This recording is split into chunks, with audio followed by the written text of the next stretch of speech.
안녕하세요. 반갑습니다. 네. 오늘도 어김없이 기말고사 대비 영상을 찍고 있습니다. 이번에는 여러분들한테 한 장짜리 프린트를 줬죠. 그러니까 이것만 보면 아마 내일 다들 만족할 만한 점수를 얻지 않을까라고 생각을 하는데 혹시 몰라서 다들 제발 좀 올려주세요라는 요청이 있어가지고 혹시 몰라서 중요한 걸 한 번 더 찝어줍니다. 같이 보도록 하세요. 프린트. 첫 번째 부분부터 중요하지. 우리 고려의 대관계는 사실 고려시대의 꽃이에요. 그만큼 중요합니다. 거란 특히 잘 알고 계세요. 특히 그 중에서도 서희랑 거란 쪽의 장수였던 소손영이라는 사람이 어떤 대화를 했는지 그리고 어떤 입장이었는지를 좀 알았으면 좋겠어요. 그리고 거란의 침입 이후로 고려가 어떤 대응을 했는지 나성도 만들고 천리장성도 만들고 이런 것들 기억을 할 거라 믿습니다. 여진 당연히 알아야겠지. 윤관의 동북구성, 별무반 이런 것들 챙기도록 하시고요. 자, 금나라가 만들어진 이후에, 그러니까 여진이 아니라 이제 금나라야. 금나라가 만들어진 이후에 고려에 어떤 걸 요구하지? 군신관계. 송나라를 끊을 거냐? 계속 우리랑 싸울 거냐? 이제 이걸 금나라가 요구했을 때 고려가 어떻게 하느냐? 이걸 수용을 한다고. 군말 없이 수용한다고. 그래서 이걸 우리가 어떻게 볼 수 있다? 고려 대외 관계의 합리성 혹은 유연성이라고 볼 수 있다라는 거 체크를 좀 하시고요. 자, 고려의 대외 교류. 무역 항구는 병란도였구나. 그다음에 단순히 송나라 그리고 일본하고만 거래한 건 아니었다. 저기 아라비아 사람들도 왔네. 이 친구들이 고려라는 나라를 코리아라고 서역에 알려주네. 이런 것들 체크를 하시고요. 특히 송나라랑 일본에 공통으로 수출된 상품 인삼이었지. 인삼. 고려 인삼은 유명하다고. 우리 홍삼 브랜드 어느 브랜드도 조선이란 말을 안 쓴다고. 고려라고. 고려. 그렇고요. 몽골 초반엔 좋았어. 연목연합을 해서 거란도 때리고 여진도 때리고 다 때려. 근데 그 둘이 사라지고 나니까 고려한테 막대한 곡물도 요구하고 막 시비도 걸고 이랬단 말이에요. 그러면서 이 사건 이후에 몽골 사신이 피살당한 사건 이후에 급속도로 냉각해지고 쳐들어오기 시작을 했다. 맨 처음에는 싸우는 듯 그리고 화친을 맺는 듯 하더니 고려가 다시 또 강화도로 천도를 내서 싸우더라. 대몽황쟁기가 시작이 된다라는 거. 이 정도만 알고 있자고. 강화도로 천도했다가 중간에 많은 일들이 있었는데 그 많은 일들은 몰라도 돼요. 어쨌든 간에 두드려 맞고 다시 개경으로 환도하더라까지 알고 있으면 되겠습니다. 그 다음에 원간섭기 1, 2, 3, 4, 5 체크하시고 이 시기에 성장했던 권문세족이라는 사람들이 있었는데 어느 출신인지 잘 기억하시고 그 표에 권문세족이랑 신진사대부 이미 예고를 했었죠. 세력 비교를 하는 표는 다 시험에 냈어요. 권문세족, 신진사대부, 온건개혁, 급진개혁 그 다음 또 뭐니? 훈구사림, 그 다음에 서인동인 요 네 개의 표는 다 시험에 냈고요. 조금 까다롭게 냈어요. 그러니까 꼼꼼히 보도록 하십시오. 까다로워봤자 얼마나 까다롭겠어. 그냥 잘못 이어진 거 찾으면 되는 거니까. 그렇고요. 국민왕의 개혁 정치는 강조했었죠. 특히 국민왕이라는 사람이 등장할 수 있었던 배경 자체가 중요하다고. 원령 교체기. 원나라가 무너져 가고 있구나라는 그 시기를 틈타서 국민왕이 등장한 거예요.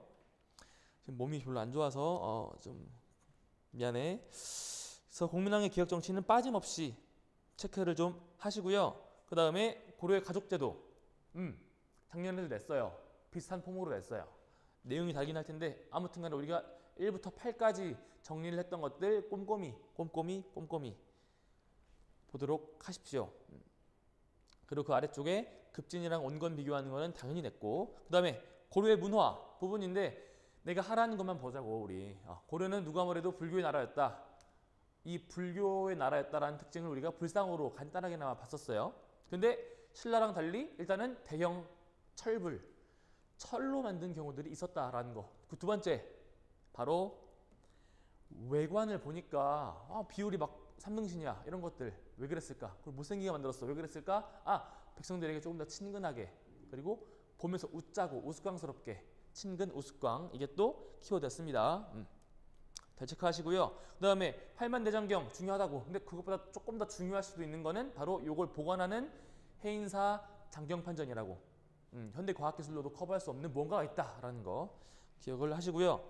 그 다음에 그 아래쪽에 고려의 멸망과 조선 건국이라고 하는 요 여말선초라고 하는데 순서를 7가지로 정리를 했습니다. 명나라가 땅을 요구한 것 요걸 계기로 최영 쪽에서 이성계를 제거하자라는 얘기 나왔는데 그 이후에 어떻게 진행이 됐는지 교과서에는 사불가론이 안 나와 있어요. 사불가론이라는 내용을 몰라도 되지만 이성계가 이런 걸 주장하긴 했구나 정도는 알고 있어야 됩니다. 4가지 이유를 들어서 못 가요, 안 갈래요 라고 한 거예요. 됐고, 그 다음에 조선이라는 나라가 만들어지죠. 여기부터는 각 국왕별로, 우리가 국가의 초반은 각 국왕별로 정리를 했었지. 자, 태종 몇 개니? 4개. 세종 4개. 세조 5개. 성종 4개. 이렇게 있었어요.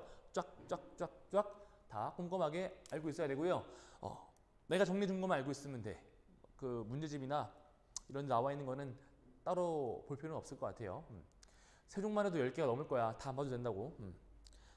참고를 그렇게 하면 좋을 것 같고요. 다만 우리가 통치체제를 정비할 때 가로로 설명했던 거 있죠. 바뀌는 거, 변화되는 것들. 예를 들어서 태종 때 육조 직계제를 했는데 이게 너무 강압적이야 라고 해서 세종이 의정부 서사제, 의정부의 기능을 부활시켜 준 거. 근데 다시 세조가 안 돼, 지금 왕권이야 이러면서 육조 직계제를 부활시키고 했던 요 흐름. 그게 각각 왜 그렇게 할 수밖에 없었는지를 좀 아시라고요. 그 다음에 과전법이라고 하는 거. 이성계가 본인들을 지지해 줄 만한 세력들한테 이런 특권을 보장해 줄게요. 이게 과전법이었어요. 자, 그 특권이 뭐였냐면은 전직이랑 현직 관리들한테, 전현직 관리한테 경기 지역의 수조권을 지급을 하는 거였어요. 자, 전직, 현직 관리, 지금 일하고 계신 분들 그리고 은퇴하신 분들까지 포함이야. 그러니까 내가 한번 공무원이 돼가지고 일을 하게 되면은 나는 죽을 때까지 세금을 징수할 수 있는 수조권이라고 하는 걸 가져간다고. 엄청 좋겠지. 지금 생각해보면. 자, 그런 특권을 마련을 해줘요. 근데 이게 어떤 문제가 생긴다. 점점 공무원들을 많이 뽑는데 줄 땅이 없어지는 거예요. 자, 내가 옥수동을 받았는데 이걸 내가 죽을 때까지 들고 있으니까 새로 들어온 공무원들은 줄 땅이 없는 거야. 이런 문제가 생기니까 세조 때 직전법이라고 하는 걸로 바꾼다고. 문제는 뭐야? 직전법은 전현직 관리라는 요걸 없애야 돼요. 요걸 바꿔야 돼. 그래서 현직 관리들한테만 주겠다라고 바꿨어. 그치? 그랬더니 어떤 문제가 발생한다? 있을 때 뽕을 뽑자 라는 식으로. 그래서 내가 옥수동에 대한 수도권을 얻었어. 여기에 가가지고 세금을 걷는데 애초에는 10만 원만 걷어야 되는데 나 다음 달부터는 안 나오니까 그만두니까 그러면 세금을 징수할 수가 없을 거 아니에요. 그래서 미리미리 50만 원, 100만 원씩 뜯어가는 거. 요게 문제가 생긴다고요. 그래서 성종 때 관수관급이라고 해서 정부기관이 직접 세금을 징수를 하고 그 다음에 이거를 공무원들한테 나눠주는 거고. 이렇게 너네들은 가만히 있어라. 너희들이 그동안 양반이라는 지위로 악용을 해왔던 수조권을 박탈하겠다. 이게 관수관급이었습니다. 됐죠?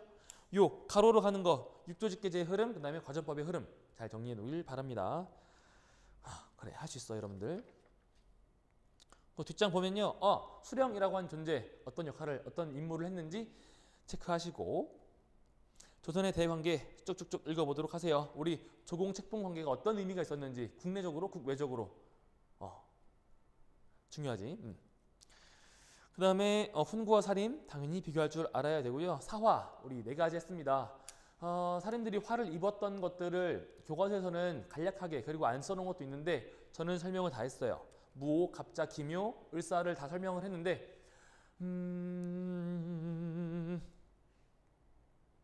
배경. 그러니까 지금 훈구가 살인을 때려야 돼. 꼴 보기 싫어. 죽이고 싶어. 근데 그냥 죽이면은 범죄니까 이런 명분으로 죽인 거예요 라는 뭔가 합리적인 근거를 마련하기 위해서 어떤 것들을 들먹이는지 잘 체크해서 기억을 하시고요. 조광조의 개혁정책 3가지. 헬량과 위훈삭제 하나 뭐 있지? 흑역사 폐지 이런 것들 기억을 하면 좋겠습니다. 그 다음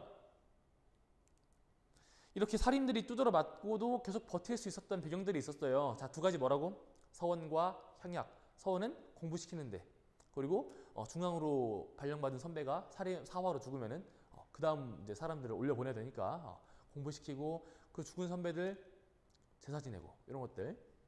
향약은 지방사회, 이놈들은 지방 출신이기 때문에 지방부터 꽉 잡고 있어야 돼. 그러기 위한 장치가 바로 향약이었다. 양반들 말 들어야 돼. 이런 게 향약이라고 하는 거. 자, 이렇게 해서 잘 버텨가지고 중앙정치의 주인공으로 등장을 해요. 언제부터? 선조 때부터.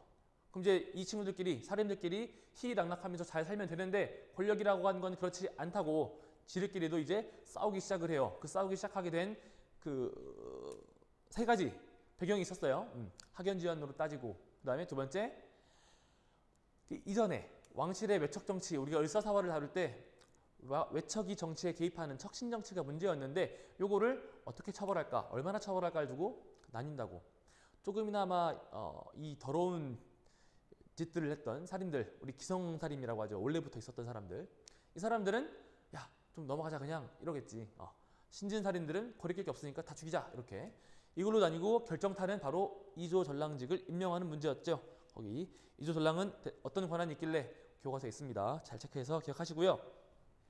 그렇게 쪼개진 게 서인과 동인이었어요. 각각 어떤 인물, 어떤 성향, 어떤 출신, 어떤 지역인지 착착착 방금 말한 1, 2, 3번을 잘 도입을 해서 정리를 해보도록 하십시오. 됐죠? 자, 사림의 기반 아까 설명했고, 유교윤리의 보급. 요것도 여기도 이제 고려 문화처럼 찝어줬죠. 삼강행실도라는 게 뭔지.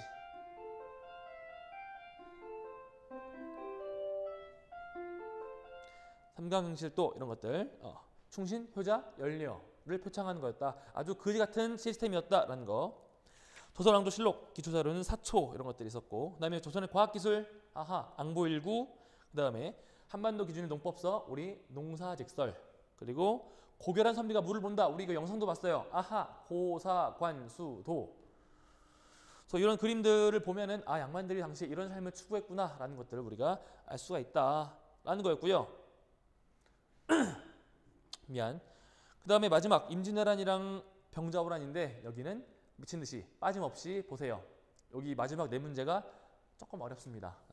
그래서 거기 써놨던 그 괄호안의 숫자들 있죠. 동아시아 상황, 괄호하고 3, 배경 4 이렇게 있는데 이것들을 다 알라는 거야. 특히 임진왜란을 공부할 때는 단순히 일본이랑 조선만의 전쟁이 아니라 이거는 동아시아 전체의 질서를 뒤흔드는, 동아시아 전체가 다 개입이 되어 있는 전쟁이었다라는 게 포인트였어요. 그러니까 전쟁 전에 이 나라들 어땠고, 전쟁 중에 이 나라들 어땠고, 전쟁 후에 이 나라들 어땠는지를 각각 예쁘게 정리해 두길 바래요. 그 다음 그 결과에서 특히 조선을 볼 때 신분제 질서가 뒤흔들린다. 우리가 삼각형이었는데 이게 역삼각형으로 바뀌게 되는데 그 이유들이 있었어요. 노비들은 도망가고, 그 다음에 양반들 숫자가 많아져요. 왜? 공명첩을 일단은 막 팔았기 때문에. 그 다음에 공을 세우면 관직을 그냥 줬어. 이런 것들. 그래서 그 부분은 따로 써둘 정도로 중요한 부분이니까 잘 체크해 두길 바랍니다. 그 다음 광해군 정책. 자, 광해군도 사실 네 가지인데 중리배교, 대동법, 덩치들이 커가지고 많아 보여요. 근데 요것들은 중요합니다. 자, 대동법. 광해군이 백성들을 위해서 세금 제도를 손보고 싶어. 지금 그런 상황인 거야. 봤더니만 근데 세 가지 중에 우리 조세, 곡물, 역 중에 뭐가 제일 빡세다고? 곡물이라고. 이유는 사람 수 기준으로 한 것부터가 이미 힘들어. 난 가난해 죽겠는데 집에 사람이 많다는 이유로 세금을 폭탄으로 매겨요. 힘들어. 두 번째는 조선 중기 이후에 통치 질서가 아예 개박살 났는데 이러면은 중간층이 백성들을 착취하는 거를 막을 수가 없다고. 그러니까 이 문제를 해결하겠다는 거지. 그래서 박납의 문제가 있었죠. 1번 사람 수 기준 자체가 빡세. 두 번째 박납의 폐단. 중간 놈들이 자꾸 납부를 방해해. 이 두 가지를 해결하기 위해서 어떻게 한다? 자, 첫 번째 어떻게 바꿔야 돼요?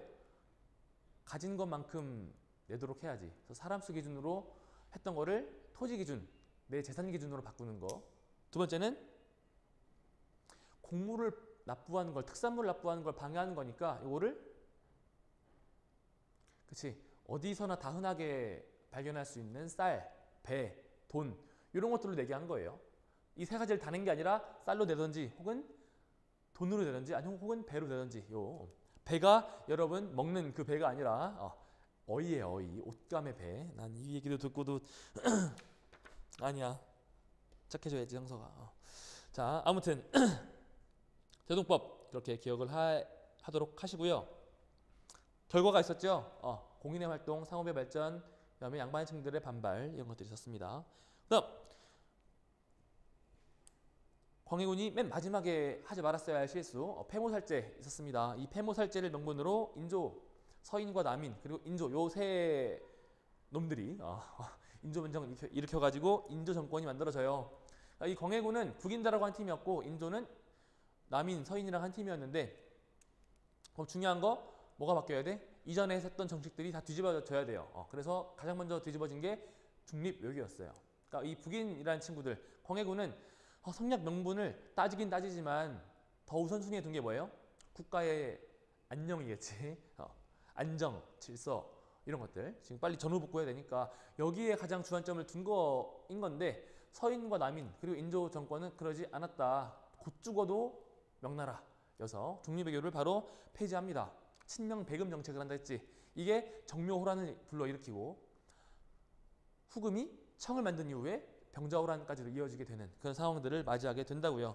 그러니까 우리가 맨 처음 고려랑 비교했을 때 고려는 여진이 금나라가 됐을 때 지금 판이 바뀌었구나라는 거를 직시하고 바로 금나라의 사대를 오케이 했는데 조선은 그러지 않았다고요. 못한 건지 안 한 건지는 뭐 수업 시간에 설명해서 여러분 알 거예요. 그래서 두 대를 두드려 맞고서야 그제서야 원신관계를 수락한다고 됐죠? 그 다음 병자호란의 결과 서북 지역이 작살나고 그 다음에 소현세자 끌려가고 그 다음에 북벌론 그치 오랑캐가 나라를 세우면은 100년도 못 가라는 그 믿음 때문에 북벌론을 추진하기도 했지만 웬걸 청나라는 역대 왕조 중에 최강이었다고 그래서 스르르 사라진다고 그리고 동시에 북학론이라고 해서 야 차라리 쟤네들이 어떤 비결을 써가지고 이렇게 성장을 했을까를 배워오자라는 북학론 북학이에요 학 뭐 이런 게 아니라 그런 게 등장하기도 했다더라. 네. 됐죠? 화이팅 화이팅 27문제고요 그래